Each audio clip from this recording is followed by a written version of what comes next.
Writing this, tears fell from my eyes. Thinking about what a beautiful person you took. Our grandmother had a strong and resilient spirit.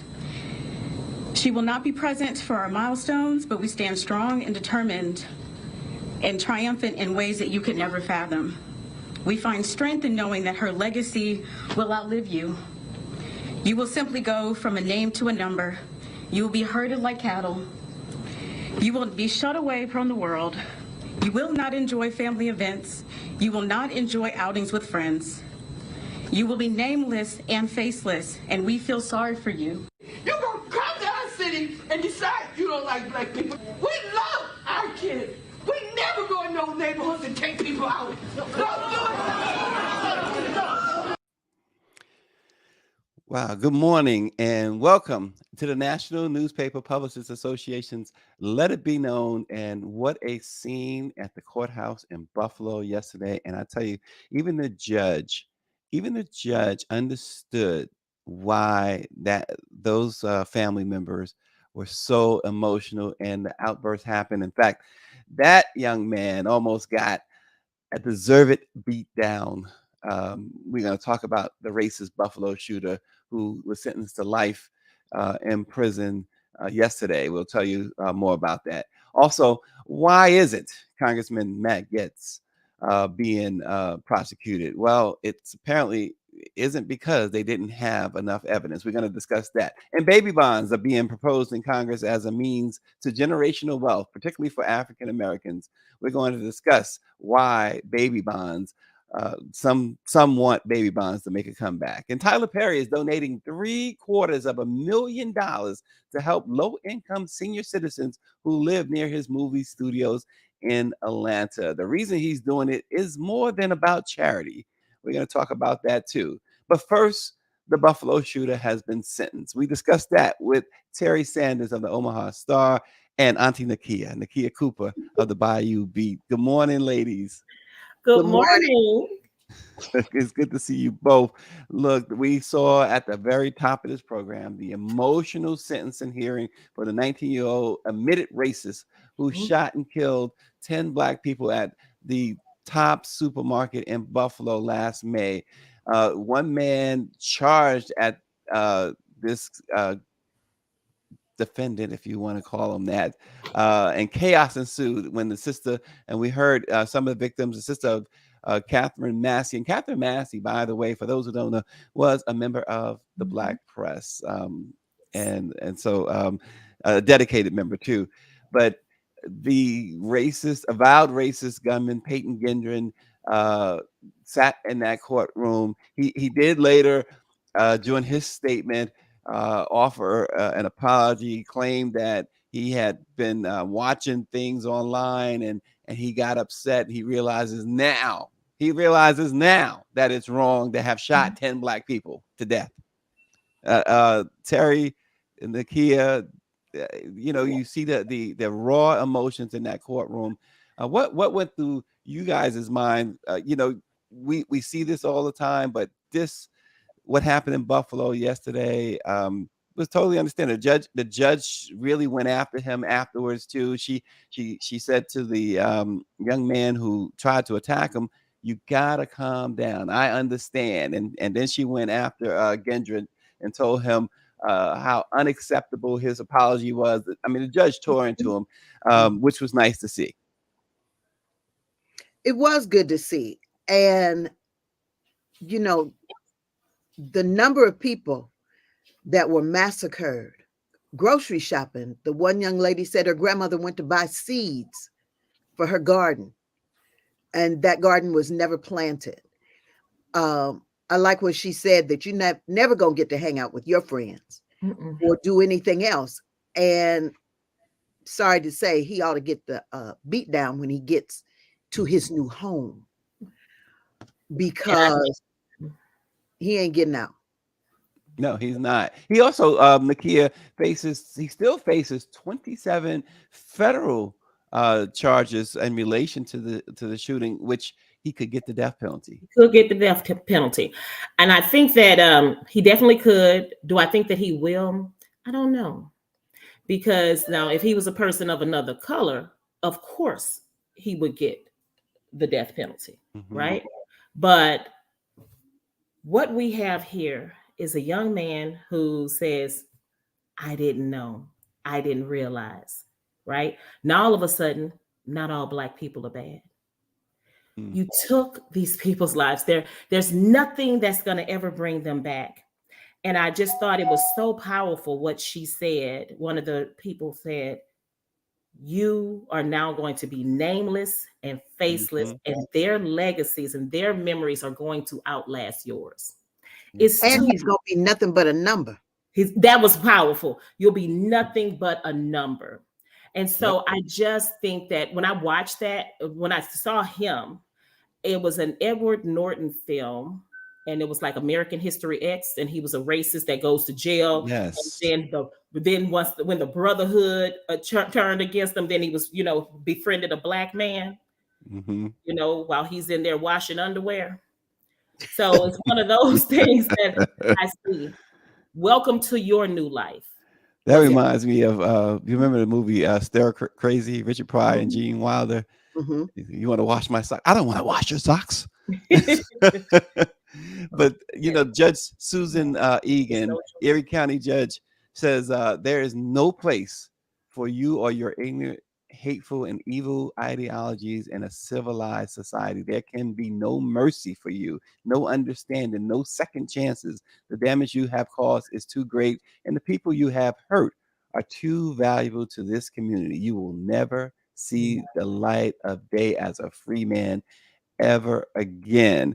And it's interesting because Ford Times writes in something that really I think is overlooked in his sorry apology. The Ford Times says we will never forget him saying sorry to a non-Black man or person really he pointed his gun at. What a sick country you live in. He apologized to the judge, a white woman. Yeah. Uncalled for. But that leads me to the next question of what about these guns? That's right. Are we going to just, every step of the way, the guns are involved. And does no one in political power making laws understand that this is the root? They're easy to get, apparently, and they can just walk in broad daylight. It used to be something people did in the dark. You just didn't step out in the daylight and do heinous things. These people just stepping at malls.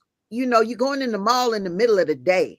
And Terry, these are not just guns. These are automatic weapons. Right. Automatic, these are big weapons. Military stuff. Yes. Yeah. Yes. And at what point does someone say, you know what? Get them off the street, get them off the black market, and get them away so that people cannot have such what seems to be easy access. Yep. Very easy access. And go get it. Yeah. I'm here in Texas, open carry. Ooh. Wild West. Yeah. It's not like buying a Snicker. Come on. But that's the thing. But it's as easy as buying a Snicker. It is easy as buying a Snicker. Right. You're right. And for youth, and then you don't even have to have a permit saying that you've even learned how to use it responsibly. There you go. That's it right there, right? There is nothing that you need to do except for swipe your credit card. You got to take money. Listen, you got to take a written test and then a road test to get a driver's license. Yeah. You got to take a test to go to school, to go to college or whatever. You don't need a test for that gun.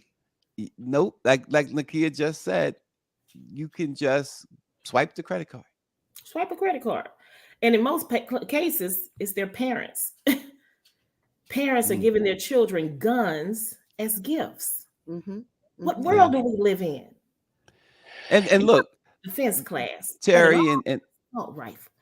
Terry Nakia, Mike V makes this point too, and this is a good question.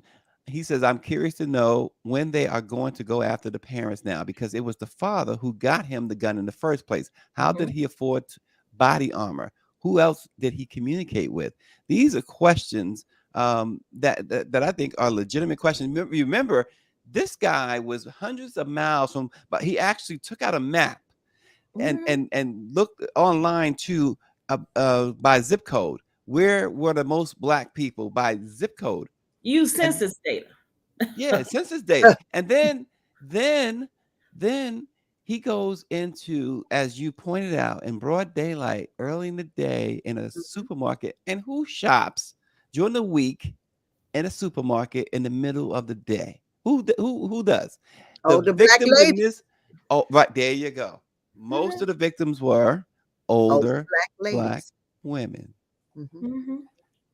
But I want to go back to something that you said, Stacy. And I don't know when it was. They started at one point talking about when children did crimes. I think that the parents ought to come before the judge as well.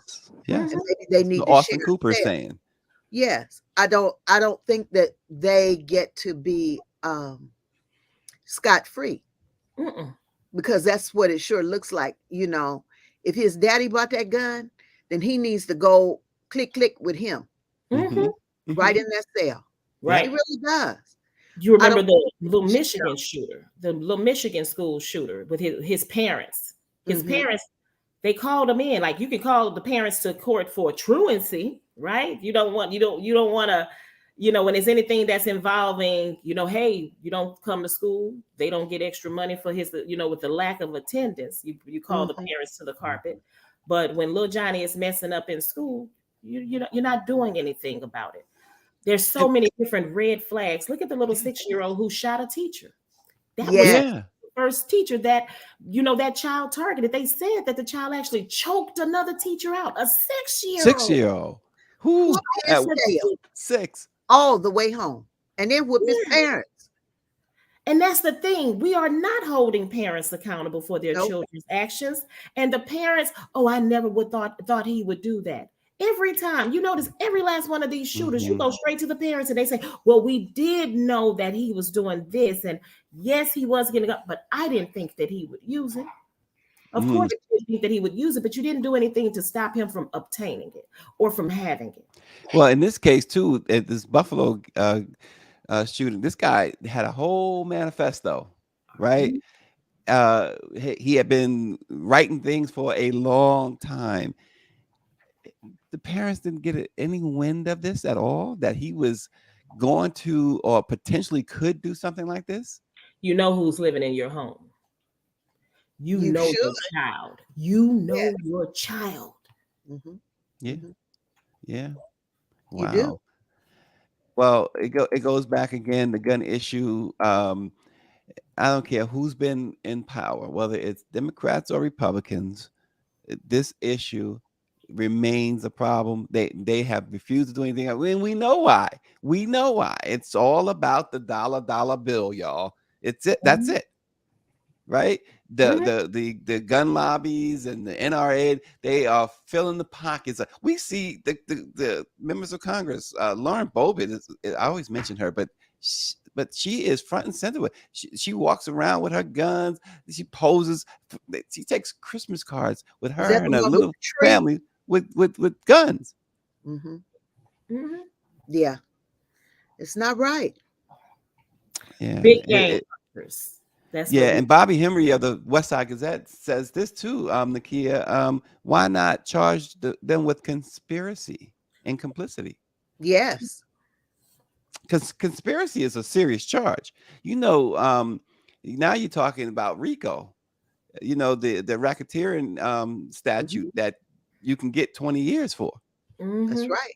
And so maybe the deterrent is in the parents, right? They would check It's on little Johnny a little bit more if they thought that they were at risk. Oh yeah. that's the Oh point. yeah. That's Mm. the point. Well, we're going to see what this young racist guy, Mr. Gendron, is going to get when the federal uh, trial comes about, because he'll be at that point fighting to stay alive. And so Mhm. we'll see what happens there, because he is facing a death penalty, or could face a death penalty in that particular trial. So New York has the death penalty. I'm not exactly understanding why they did not pursue the death penalty. Do any of you know? I I do can know. only surmise that they didn't want that on their record. So they'll Mhm. let the next court handle it. They should have happily pulled the switch. They should have. Who was it? Robin Harris said, the comedian Robin Harris said, "Look, I won't even take a lunch. I'll take two at a time." He No, said, "You that's got to right. go. You got to That's go." what I think. There's so many reasons we could say, we know why they didn't pursue the death penalty against, He didn't have enough melanin. he didn't have any melanin. He had a nice little page boy haircut. Mhm. Fluffy. Mm, And who has a haircut when you in jail? Mm. See, I'm just saying. Yeah. Next, he'll be, asking for vegan meals and all of those other Oh yeah, liberties. and get them. And mm, yeah. that's And the you know grandmother was it, by the sea. shame. The shame of it all is that y'all are absolutely right. Mhm. Sure. Because we've seen it before. Yeah, yeah. It's not new. They've Mm. executed black men Mhm. without even having evidence against them. They Look at Donald killed Trump. our Before men. Donald Trump left office, he made sure that the lethal injection and the electric chair was working overtime Oh during yeah. his last few months in office. And he said just the other day that if he's brought back as president, he wants hanging brought back. He wants mass executions. If he gets back, it ain't gonna be worth living. All I can say is two words: Kyle Rittenhouse Okay. and young Mr. Gendron look like Yeah. they were cousins. Walking Right? through the street. Yeah, cousins with assault rifles. Well, we'll see. Look, Bobby Henry says, "Do you think that the federal charges will get him executed?" We will see absolutely. if the DOJ has the stomach to do that. Because look, the Department of Justice has informed the lawyers for at least one witness that it will not bring charges against Florida GOP rep Matt Gaetz after a years-long federal sex trafficking investigation. Senior officials reached out to the lawyers for multiple witnesses yesterday to confirm that the final decision was made by the DOJ after investigators recommended against charges last year. The federal government initially relied heavily, they said, on the first-hand account of Getz's wingman, Joel Greenberg, a local Florida tax official who was taken down on corruption charges but turned into a cooperating witness. But as the investigation progressed, the DOJ collected mounting evidence that the congressman regularly interacted with young women for sex, making their ultimate decision all the more frustrating for Greenberg and his lawyer, Fritz Scheller. Fritz Scheller says, while the decision is troubling, it's not surprising. After so many years of defense practice, I've slowly come to the realization that our country has a two-tier system of justice. To be fair, why expend resources prosecuting the privileged when there's undoubtedly a minority out there with a small amount of pot? I mean, he was being with the small amount of pot. He was, I don't know if that was apples to oranges. He was just frustrated because the takeaway there is the privileged. They're just not going to do it.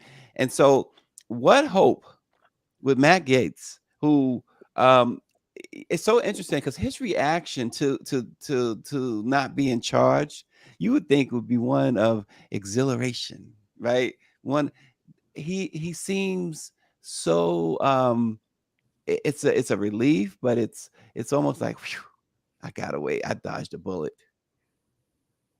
And that's telling. It's very telling to me. they said they had a mountain of evidence, a Mhm. mountain of But evidence. they Which, did. yeah, but that what? But so doesn't that say, as we are anytime now, gonna get this indictment, they're going to indict Donald Trump. There's no question about it at this point, based on everything that's come out and based on everything that they're doing.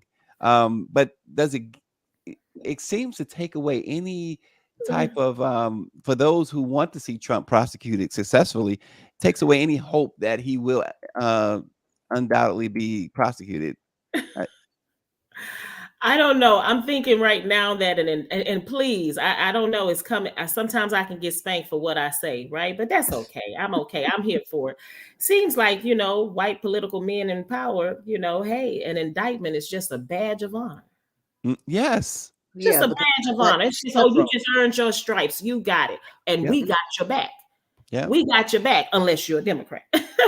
So, this is just another example of men behaving badly. Or Goodness grief. But they got rid of Jeffrey Epstein, didn't they? Sure did. Put him up under the jail and and still got charges coming at him. yeah. Yeah. Well, we will see what happens with others like Trump, others like George Santos. We'll see. We'll see. You see our faces. You see, like, you can just tell the looks on our faces when you just try to hold it in and just like, Yeah. Okay. We will see. Well, U.S. Representative Ayanna Pressley and Senator Cory Booker are reintroducing legislation that would establish federal baby bonds in an effort to close the racial wealth gap. Pressley and Booker on Wednesday introduced the American Opportunity Accounts Act, which would create a federally funded savings account for every American child. The two Democrats say they hope the bill will make economic opportunity a birthright. They said the racial wealth gap in America is the result of generations of precise and intentional policy violence. So we must be as intentional and as precise about advancing policies that address it head on. So here's the deal with this American Opportunity Accounts Act. Any baby born after December 31st of this year, the Treasury Department will transfer $1,000 into their account each year, depending on the family's income. The American Opportunity Accounts would receive up to an additional $2,000 a year and accrue interest until the baby or individual turns 18. And so accounts for minors in a family of four that earns less than $25,000 a year could accrue as much as $46,215, according to the congressional offices. At age 18, account holders can use the funds for eligible quote unquote wealth building activities. So those activities, by the way, include buying a home, funding higher education, or investing in financial assets or personal capital that provides long-term gains. So baby bonds, Terry. Yes. So I have some questions. In looking at the stats that were on the screen, it looks as though children with lots of melanin get more money than the Latino children. Okay. Who is going to help that child manage that money? What kind of training is going to go on? I don't even think this is going to solve it. And what's that doing for Social Security? Where are they getting that money from? Are they printing more money? That's called, what is it? Robbing Peter to pay Paul. And where's the money coming from? I mean, there's not a special fund set aside that this money is coming from that's not bothering any other funds in the U.S. Treasury. And so what happens? I mean, I'm old.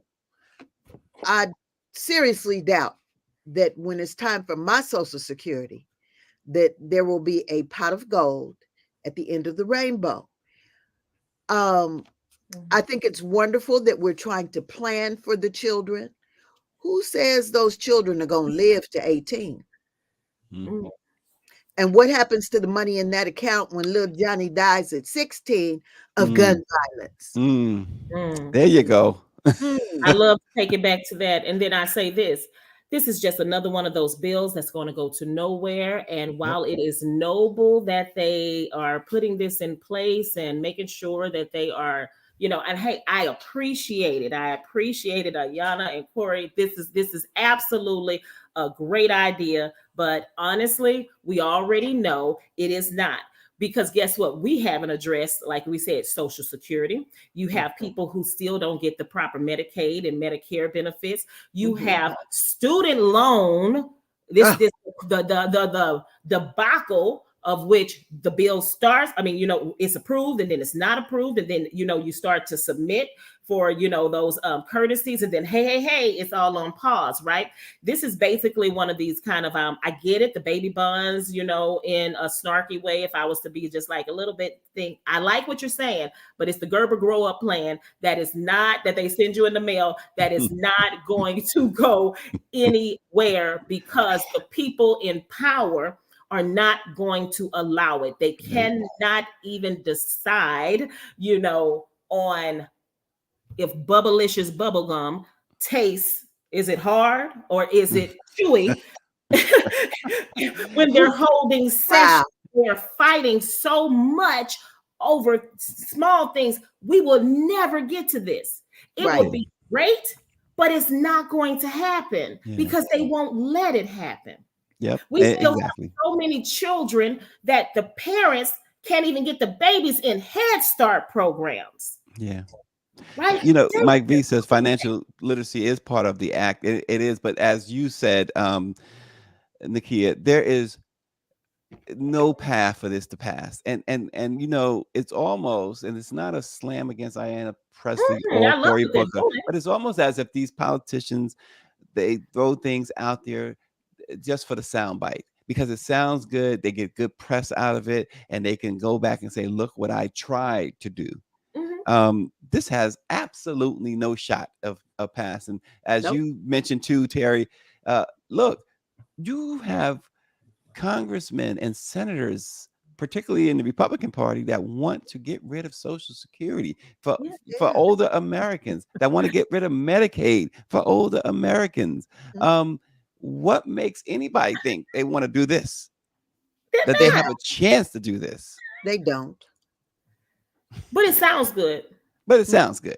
We've been paying for reparations in the 40 acres and a mule. It sounds just like somebody saying you look like $1 million when you can't even pay your rent. Now, that's what it's saying. Right. And the cost of eggs. I mean, I'm sorry, I'm down here in Texas, and my daughter, she went inside the grocery store so we can get some food, and I had the dream of frying some chicken wings that night. She said, "Mama, the chicken wings are $23, and the eggs were $8." So what comes first, the chicken or the egg? Chicken or the egg. That's what I was about to say. Right? And I know what comes last. Little Black children with a fund. There you go. An account that we think that they're going to put money in until they're 18. Oh, come on now. They're not going. Look how fast they ended those pandemic food stamps. You know what I mean? Look at what they're doing. Look at how fast they ended that bump, for the unemployment. Remember the extra $600, the extra $300. Yeah, Christmas came early in July for some people, but guess what? Halloween came immediately after that. It was but they can send billions and billions of dollars for war, right? That's for somebody else's war. They can. they don't. Charity begins at home. Not here. Right. But not here. Not here. House is there not any home. good news, y'all? Well, Tyler Perry's helping to solve there you go. problem there you go. created by his super successful movie studio down in Atlanta. Seniors are seeing their property taxes jump, and he's ponying up the difference so that they can stay in their homes. The TV and film mogul is donating $750,000 this year, so Atlanta's low-income seniors aren't forced out of their homes due to rising property taxes. There's a lot of folks who live in the area around the Tyler Perry Studios, and the value of the land is increasing, and in turn driving up property taxes. So, so this is not necessarily a charitable thing, or not solely a charitable thing. I mean, it's something that his success has caused Right. a little bit of hardship on some senior citizens over there, and Mhm. he's saying, "Okay, I But get he's it." trying to make it right. He's trying to make it right. And isn't TD Jakes also buying some property in that area to build low-income homes because they know that the value is going up? Mhm. That's a foregone conclusion. But Yeah. if we need to keep living where we're living, I That's mean, right. even in little old Omaha, what we consider North Omaha, which is where we live, due to redlining from years and years ago. Now, this is land that people want. Mhm. I am less than 5 minutes from the airport. Yes, I live in the ghetto. I'm less than 5 minutes from the airport, all the civic things that go on downtown. And as you look around, and especially in the summertime, when you see people walking in their neighborhoods, it's not me walking in the neighborhood, it's some Yeah. other people. And Mhm. so they are swooping in, uh, Yes. getting our homes Yes. that we lost from taxes, or the children don't want to maintain the home. That's So they right. let it go for less than pennies on the dollar. Mhm. And I just think it's horrible. Yeah. Horrible. Horrible. I Well, think Tyler Perry, supposedly, according to Forbes, made $175 million last year. So that's Yeah. 750,000 won't hurt him, right, Nakia? I think that this is like a double-edged sword, because while we want people like Tyler Perry to come in and build right there in the community, right? So he's building in the community, he's creating jobs for the people. He's and like you said, he's actually increasing, right, the property value, right, for the Mhm. people around there. But then there's the punishment that comes with it, with the beautification, the advancement, all of that. It's like, okay, so what do? He's building things up, but then they're getting penalized for it at the same Mhm. time. And so Mhm. what he did was he did what any noble man like Tyler Perry would do. He's trying to make it right. But what happens when he's gone, right? What happens 20 years from now? Because his studios are going to still be there, right? The thing about that, if I can akin it to what's happening in Houston, my Aunt Minnie Green, whom I love to death, she is really out there. She's on the Alameda corridor in Third Ward. Third Ward has been one of those it's a historically Black neighborhood, but of course it didn't start that way. But right now they have, and there was a lot of low income there. They have a booming, business um, district now, because everybody's bringing in all of these high-end restaurants. They're doing this and Mhm. that. And so people like my Aunt Minnie are being taxed. And so their property taxes are going up. But with her, and people have come to her and offering her a lot of money to purchase her home, and she's standing firm. They're building high rises next to her, or mid rises next to her, and she Mhm. won't leave, because guess what? Behind my Aunt Minnie's house, she has duplexes, because she is a wealthy woman. She has duplexes that she has for low income college students, elderly people, disabled people. And she said, if I go, they won't have anywhere to stay. And Mhm. she's standing firm, fighting it out. But what happens when she, who is well in her 80s, is no longer able to be here to fight it out? Yeah. Wow. Well, just to sum up what Tyler Perry's donation means, it will do a number of things in the community, including paying off all back property taxes for every low income senior in Atlanta, which covers nearly 300 homes. The money will cover taxes imposed by the city, county, and schools. And Tyler's money will also effectively freeze property taxes for 100 low income seniors for 20 years, with the money going to pay the difference between current property taxes and property tax increases over the next 2 decades. So it's a really it's a really good thing he's done. In addition to the $750,000 for this Mhm. year, he will also donate about $500,000 every year for the next 4 years, which works out to about $2.75 million in total. So um, good great thing for Tyler Perry, great thing for those residents there. And we're talking about seniors too. So Yeah. I think if you're going to look for a cause, seniors should always be near or at the top of the list. Good for Tyler Yeah. Perry. Good to And have. support all the Madea movies, because keep on bringing them out, because the money we're giving Tyler Perry is the money he's giving the people. So guess what? Bring on There Madea you go. movies, There too. you go. Right. You, That's you right. know, before we go on along those lines, Michael Jordan just donated $10 million to the Make-A-Wish Foundation. Mhm. Good for him, but Michael, you can do something Yeah. else with that money too. Yeah. There's people who look like you who I know you forgot that you're one of us, but that's Yeah, another well. story. On that note, Answer the crime name. on that note, we thank you all for watching. Let it be known. Thanks, Terry Sanders of the Omaha Star. Go and look at the Omaha Star online, and of course, look at the Bayou Beat online, because Auntie Nakia always got something to say in the Bayou Beat. So we will see you guys tomorrow on Let It Be Known. Thank you. Thank you.